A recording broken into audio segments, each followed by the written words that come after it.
Ay, magandang umaga po sa atin lahat mga idol. At sa araw na to, mayroon na naman akong isi-share sa inyo. Teka, kukunin ko muna.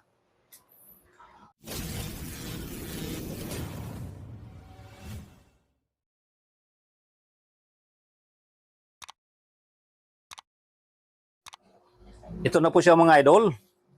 Itong si-share ko sa inyo, mayroon po akong tatlong piraso na 1,000 na star note. Ito, makikita po dito mga idol. Ito yung sinasabi nila nga star note. Itong asterisk. Yan. At saka mayroon din po akong 3 pieces na 500 na star note din. Ito. At mayroon din 100 star note. Ito.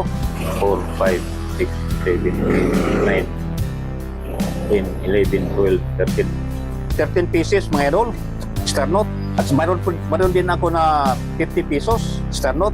Ito, asterisk, 5 pieces.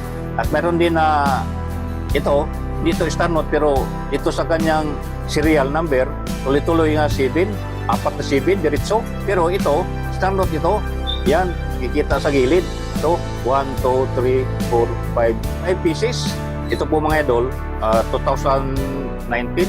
Itong asterisk na to sa 1,000 pesos. So, ang kasaysayan po nito mga idol sa 1,000 pesos star note noong 2018 to 2019, ang 1,000 new generation currency banknotes ay unang inilabas noong 2010 kasama ng iba pang mga new generation currency denomination. Nagtatampok ito sa harapan ng sina Jose Abad Santos. Ito po sila mga idol, 3 po sila. At Josipa Yanis Escoda at Vicente Lim, ng 3 po yan. Habang sa likuran naman, diyan sa likuran, ay makikita ang Tubataha Reefs, Natural Park, at iba pang mga kaugnay sa disenyo, mga idol.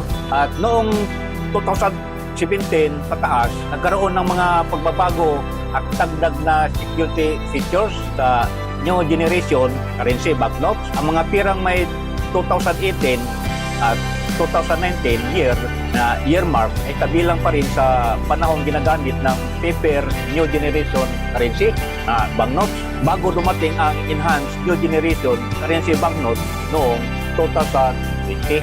Ang star o asterisk na serial number ang mahalagang bahagi para sa isang kolektor sa collecting community. Tinatawag itong star note at karaniwang naugnay sa replacement notes. Ngunit mahalagang tandaan, hindi ibig sabihin na automatikong napakamahal nito, na ang halaga ay nakadepende sa tunay na rarity, condition, serial number, signature combination at demand collectors. Ito po yung ang kasaysayan mga idol sa 1,000 star note noong 2019. Nagmula sa 2018 to 2019. So ito na po na, mga idol, itong 500 star note ay 2019. Ito isa hanggang mula 2018 to 2019 itong 3 piraso. So ito naman ang maging kasaysayan niya mga idol, itong 500 na ito sa 500 pesos star note noong 2018 to 2019. Ang 500 pesos new generation currency banknote ay unang inilabas ng Bangko Sentral ng Pilipinas noong December 16, 2010 bilang bahagi ng bagong disenyo ng Philippine currency. Ang new generation currency series ay ginagawa upang magkaroon ng mas makabagong security features at mas malinaw na pagkakilanlan ng mga pirang papel. Sa 500 pesos, mga idol, makikita sa harapan nila sina Benigno Aquino Jr., Benigno Ninoy Aquino Jr. at saka si Corazon C. Aquino. At dito naman sa likuran, yan. Sa likuran naman ay Puerto Princesa, Subterranean River National Park at Tubataha Reefs National Park na kumakatawan sa mga likas ng yaman ng Pilipinas. Yan po mga idol. Ang 2018 at 2019 na 500 pesos notes ay kabilang sa huling mga taon ng original na new generation currency papers, banknotes, bago nilunsad ng Bangko Sentral ng Pilipinas ang enhanced new generation currency banknotes noong 2020. Ang enhanced new generation currency ay nadadagdag ng mga security tactile at features. Kabilang ang mga pagbabago para mas madaling makilala ng mga visual impaired.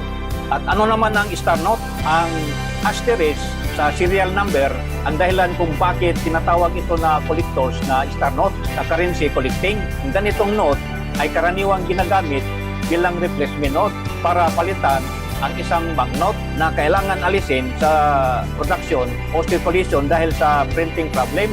Kaya ang malagang paghiwalayin ang dalawang bagay sa 2018 to 2019 year mark note, ang star o asterisk replacement star note indicator. So hindi ibig sabihin na dahil may star dito sa yung asterisk ay automatikong napakamahal na agad. Ang collectible value nito ay maaring maepektuhan ng condition grade, serial number, signature, combination, rarity at demand ng collectors. At dito naman sa 100 pesos mga idol, makikita po dito ang year 2018 hanggang 2020. Ito po ang kanyang star note. Yan. So, ang kasaysayan po nito mga idol sa 100 peso star note, year 2018 to 2020, ang 100 peso banknote na may year mark na 2018 to 2019 at 2020 ay kabilang sa new generation currency banknote. Ang new generation currency banknotes ay unang inilabas ng Bangko Sentral ng Pilipinas noong December 16, 2010 bilang bahagi ng malaking pagbabago sa disenyo at security features ng Philippines currency. Sa 100 pesos new generation currency note, makikita sa harapan ang Mayon Volcano. Ito, may Mayon Volcano dito mga idol. Ito, harapan ng Mayon Volcano at ito Manuel E. Rojas. Oh, ito Mayon Volcano. Ito si Manuel E. Rojas. At habang ang likuran naman nito mga idol, ito ay nagtatampok sa Mayon Volcano at may butanding wheel. Ito po mga idol, butanding wheel ito. Ito malaki, butanding wheel. At Taal Lake ayon sa disenyo ng denomination. Ang mahalagang pangyayari noong 2020 ay ang paglulunsad ng BSP ng Enhanced New Generation Currency Banknotes noong July 27, 2020. Mas pinahusay ang mga security features at nagdadagdag ng tactile marks upang mas madaling makilala ng mga matatanda at visually impaired. Mahalaga rin ang lumang new generation currency at ang enhanced new generation currency ay parehong legal tender at maaaring gamitin bilang pangbayad. Hindi ibig sabihin na naging invalid agad ang 2018 to 2019 notes nang lumabas ang enhanced new generation noong 2020. Ito mga idol. Tungkol naman sa star note, kung ang 100 peso ay may series asterisk sa serial number, tinatawag ito na collectors na star note. Karaniwang inuugnay ang star notation sa replacement notes, mga pirang ginagamit bilang kapalit ng production process kapag may notes na kailangan palitan. Yan, yung mga asterisk na yan. Pero hindi automatikong ibig sabihin na mataas ang halaga dahil may star. Para malaman kung collectible talaga ang isang particular na 100 peso star notes, kailangan tingnan ang exact serial number, prefix, year mark, firma, o signature combination, o condition, o grade, rarity, at demand ng collectors. Yan po mga idol. At ito naman po ang 50 pesos na star note mga idol. Itong year 2017 hanggang 2020. So, ito po mga idol ang kasaysayan ng 50 pesos star note 2017 to 2020. Ang 50 pesos banknote na may mga year mark na 2017 hanggang 2020 ay kabilang sa new generation currency banknote series ng Pilipinas. Sinimulan ng Bangko Sentral ng Pilipinas ang pagpapalabas ng new generation currency banknotes noong December 16, 2010. Sa harapan ng 50 pesos ng new generation currency banknote ay makikita si Sergio Osmeña mga idol. Ito, ang ikatlong pangulo ng Commonwealth ng Pilipinas. At sa likuran naman ay makikita ang Taal Lake at ang Maliputo. Ito, Taal Lake, itong bundok, itong ito, at Maliputo. Isang uri ng isdang matatagpuan sa lawa. isda na to, maliputo ang tawag dito mga idol. Ang 2017-2019 na 50 pesos notes ay bahagi ng patuloy na sirkulasyon ng New Generation Currency Papers Banknotes. At noong 2020, naglabas ang Bangko Sentral ng Pilipinas Enhanced New Generation Currency Banknotes. Mas pinahusay ang security features dito at nagdagdag ng tactile marks upang makatulong sa pagkilala ng mga visually impaired. Mahalaga rin, hindi agad naging invalid ang dating New Generation Currency Banknotes nang inilabas ang Enhanced New Generation ayon sa Bangko Sentral ng Pilipinas. Ang New Generation Currency at Enhanced New Generation Currency Banknotes ay legal tender. O ano naman ang star note nito mga idol? Ito star note. So dito sa gilid, kung ang iyong 50 pesos ay may asterisk na serial number, sa serial number dito mga idol, gilid, yung asterisk na yan, tinatawag ito sa mundo ng banknote collecting na star note. Ang star notation ay karaniwang ginagamit para upuyin ang replacement banknote, isang note na inilabas bilang kapalit ng isang note na kailangan alisin sa production process. Yan po mga idol. Pero hindi sapat ang star para sabihing rare o mahal agad ang isang 50 pesos. Para masuri ang collectible value, kailangan tingnan ang serial number at prefix, year mark, 2017, 2018, 2019 o 2020. Nature ng condition, grade, kaano karami ang kailangang replacement notes, demand ng collectors.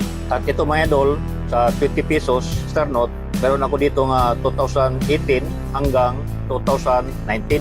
So, ang naging kasaysayan po nito mga idol, ang 20 pesos na star note, ang 20 pesos star note 2018 to 2019 ay kabilang sa New Generation Currency na banknote series ng Pilipinas. Ayon sa Bangko Sentral ng Pilipinas, ang New Generation Currency Banknotes ay unang inilabas noong December 16, 2010. Kasama sa sharing ito ang 20 pesos, 50 pesos, 100 pesos, 200 pesos, 500 pesos at 1,000 pesos. Sa 20 pesos New Generation Currency Banknote, tampok si Manuel L. Quezon. Ito mga idol, Manuel L. Quezon, dating Pangulo ng Commonwealth ng Pilipinas. Ang 20 pesos note ay may mga elementong kumakatawan at kasaysayan ng kultura ng bansa. Yan po mga idol. Bakit tinatawag na star note? Ang tinatawag na star note ay banknote na may asterisk.